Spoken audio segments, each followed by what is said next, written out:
Salut les amis, certainement vous allez très bien. Quand on a tous les réseaux sociaux bien. Dans cette vidéo, on attend sur la fille à réseaux sociaux prostituées. Et je vais une émission vraiment belle au sein de mes temps et au bon. Mes émissions, l'analyse dans la salle, c'est par rapport à ma mignon sur les cas. La toile, na mokili. Et na prodigaba conseil. Oh, bah, tout belé, bazo, qu'on s'est retrouvé. C'est vrai, c'est pratiquement impossible de plaire à tout le monde. Et aussi, bateau, baza contre. Oh, bah, fin rapide parce que pour la bango, bref, moi, no bon, mon ana miniature. Bah, benga kaye bébé wario. Ngana obengi ba bébé wario, tenga na obenga e coco wario. Asali nini, je crois bateau, oh, bah, ebie. To bato baza scotché branché na TikTok na bayebi. Moi na uti ko sala sex step moko ya kafu. Ya mbo ki na bengi Coco Wario. Ah bébé te parce que lo sali beba ko sangote. Bébé veut dire innocent. Yé elo ya sali aza innocent titi. Pour votre information, elle n'a que 16 ans. À mineur. Batine nga vidéo mono yo. D'habitude, nazalaka on suis capturé. Et dans mon parti à tous les hommes, on a moi les pécaments. Oh, on a capturé parce que nous sommes partis tout est bien été. Bandeko. Moi, on a tiré le toto loto veut dire nuit. Ndenge ndegwana lobaga. Et azui a fungoli Jérusalem. Veut dire la ville sainte. Quand on a mouindou makasi, on a mouindou partout. Je crois que simba yango. Ako mi pesa bilengi. En même temps, ako pesa posa. Na bana mibali. Na watu wazara kisite na basi. Elikolo na ngwa zui mabele. Babi totolo azako simba. Ako lakisa neti mtu wanga amelisa mtu. À 16 ans, s'il vous plaît. À 16 ans, s'il vous plaît. Nayo qui voit si maman nae, intervention à maman nae, et c'est la fille qui va poster l'audio de sa maman, accompagné de ses photos à elle. Hein? Na compte nae, so boke na compte ya bébé Wario, bon kuta, ba photo nae, na vidéo mo azo sa ki sakata, et voit si maman a boté na background. Azolo ba ketali ete. Amona pasi pona mwana na ye bisika ki no robota e bat bazalate. Bref, si j'étais la mère de cette fille, nangana s'afficher te na réseaux sociaux pour l'angana wasoni. Au contraire, nangana bannir na linga qui pardonna désactiver compte ya mwana. Komona ke malgré humiliance ya motindo boye, compte à moi nezo continuer à fonctionner. Et la fille est très à l'aise, la vie continue. Donc c'est clair que sa maman soutient ce qu'elle fait. Je ne sais pas si vous me comprenez. Elle n'a que 16 ans. Donc elle a un uniforme et à bleu et blanc. Et une génération sacrifiée quand elle va bazolo bayango. Bandeko, na sala vidéo mo mikolele ki na loba na baboti. Veillez sur vos enfants, surtout dans les réseaux sociaux. Faites très attention. Parce que mon kilo est au bébé. Satan a tellement mabé. Et à mawa. Et à passer. Si j'étais la mère de cette fille, on a désactivé compte sinae et on a bêté ma bé, on a bêté ma bé. Comment on a que elle continue, n'a pas délire nae, c'est clair que c'est qu'elle fait. Maman n'a soutenu na kai. Ma question est celle-ci. Moi noyo, à moi na moi si. Bolinga te lobby. A Rosala na posa bala. Les lots peut-être Jason a réalisé en côté. Bana basi bele basala ba bêtise na réseaux sociaux ba bibinela mwanza. Na mona morazo kamula loketo. Mais nya wakosati. Donc dira na ana mukuwa te. Ako balola ngo muchopi batie mungu wakosa. Peut-être aux ans à 16 ans, 18 ans, 19 ans, 22 ans, 21 ans. Et au réaliser dans nos mobilité vite les années lobby au commun à 34 ans lobby au commun à 38 ans demain tu auras 42 ans et surtout que moi si moi ça en âge robot bala moi ça en âge robota au kanga bandoki okanga koko lube wazalaka na kikwiti ndoki. Pendant que koko lube atikala ata okanga mwana ne moko te bana ne tu babali. Otikala pe kotindela ata infra mokolo moko te. Mais okanga ndoki. Pourquoi? Otambola ye mabe ozoyeba te ke ndoki avi na yo e ayo moko. Mutuna nange eza boye mwana olobi. Aozala na posa ya libala. Quelle est cette belle famille? Tobokilo nini? Mama nini, tata nini? Oh lobi sora yoki sango ke non? Mama est nazui fiancé. Ça là c'est n'est-ce pas? Mon fils est né à 16 ans. Lobi a commencé à 22 ans, 23 ans. Alors tam so représenter un girlfriend. Natal greffe no bo Natal et l'onion de na ebiango. Nani bébé wario. Croyez-vous qu'elle n'a accepté? Jamais. Jamais na olingango te. Na olingango te. Moi no wapi. Moi si wapi. O mutaka le sambwa. O mutaka le tambola na réseaux sociaux. Et avant notin de l'image wana nani. Komona mambo o mwana osana 16 ya mikolo. Ya mikolo. C'est clair que atombola ba tata ya mikolo. Parce que moi na ya moke ya ba 16 17 ya ba âge na génération na ya mobali. Et à comment la niveau et puis certainement bon mikolo ba comprendre. Ça fait très mal. Babiloko ya boye. Ça fait vraiment mal. Chers parents, veillez sur vos enfants. Au moins moi natanga wana moke. Azana âge o ba ko manipuler. Soit comme na mbula moko et ozala lobby, yé pas lobby. Devait dire au tché et pas tché. Siko tant opposé déjà ba base, ba fondement. Et au salari mwana wana lobby ata mabe ko ya to mupepa mabe. Alors peut-être que ça m'embrouille mon cœur parce que jeunesse, adolescence, tout âge mort, il y a curiosité, mais à aux anamons ba réservé, il y a des choses où à salaté. Et surtout bon la sabana nzela nzambe. Bible zoloba. La kisa mona nzela tant aux amoké. Enfin que tant rokola à s'en détourner de. Tant la kisa mona nzela nzambe. Tant mona na rokola à ozonga kaka nzela wana. Ata ba erreur ko kozala, mais eba ke oyo pozaki ezali semence mobimba.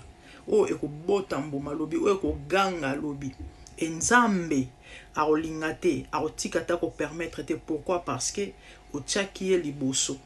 O tchaki na fondement ya vie ya mwana. Pondaku e dépendara na fondation. So tche fondation na yo Yesu na vie ya bana na yo. Ata soki jeunesse ko embrouiller bango. To ba flèche to mi pepa mabe to maluba mabe. Mais bana na ba kozonga toujours na nzela. Et ata so ba osala mabe. Ya mabe e mabe. Yana ba mabe musuba osala te. Déjà, ezali kamunanu ya éducation parce qu'il y a 16 ans. OK, ça la sex step. Please. Give me 2 minutes. Give me 2 minutes. OK, ça la sex step na 16 ans. Na 16 ans s'il vous plaît. Et sex step en ya ndenge nini. Ya ndenge nini. Bozana boyambie ata bo pesinga ata ba pesinga $1 million. Nazui caméra na tcheka nde na tiango boy. Na tikali bototo loto. Toi na biso batwe ba délire mo ezala nango déjà na vidéo bo sola na chérie.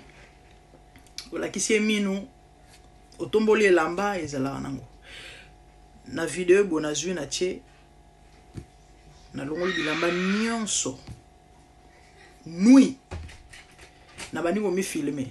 Na bandi ko mi simba. Na bandi ko mi masser. Na bandi ko mi pese bilengi. Na miche misapi. Ndeto mona ka ser nanyo a jouir na ko jouir. Bona ba kindo ki makasi pardon. Et après ko salango na zui na fold na tindi.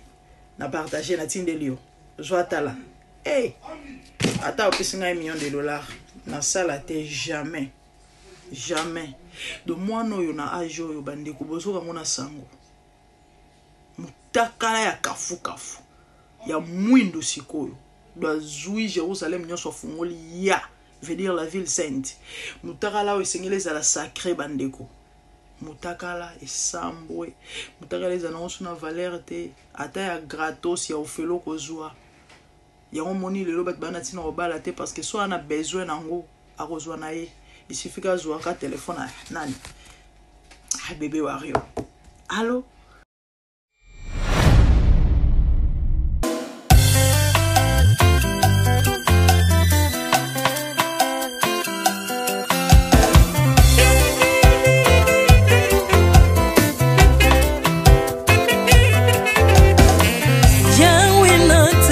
mokili oyo namoni te natangi na histoire ya monde namoni te naluki nayemba pete toze po passer Seigneur je n'ai pas pris non plus entendu parler oya kokalala yo Yesu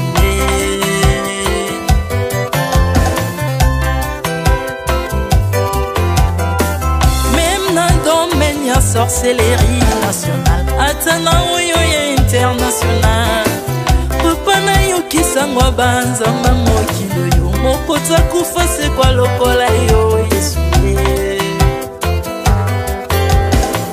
nanya voyage a lokola yo nanya wakoka nino ya wanzambe uni masomo ya ekusu ponanga okufose kwa kwe ozali nzambe Yesu nzambe moneno kitana se olata nzoto po yo bikisanga okitana se pozwe sikananga ofuta nyongo na nzambe nanga Yesu ozali nzambe onkote ya okani na yo ozali nzambe obongwani te Yesu Yesu ozali nzambe onkote ya okani na yo ozali nzambe obongwani te Yesu Yesu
ozali nzambe na bomoi papa ozali nzambe na bomoi yawe ozali kondi oyo esimba bomoi nanga ozali nzambe oyo abikisa maladi nakokende wapi nzambe soki na yo te ikolo evangelo na yo yawe mabele enyatelo na yo ozali nzambe ozali nzambe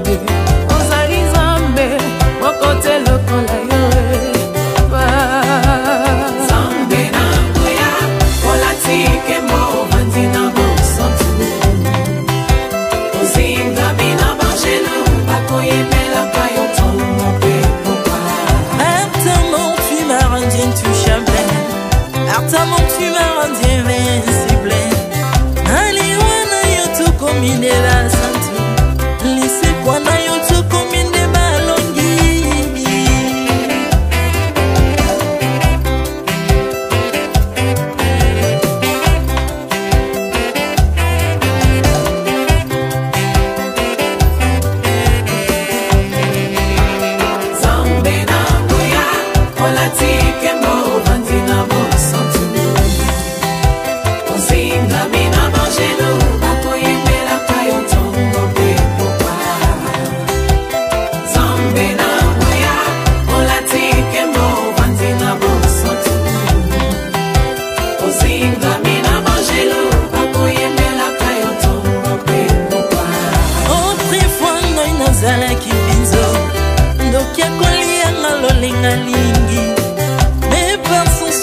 métamorphosé osimingo sambwe maladie na biso olingo bebi naza toxique grâce à lui.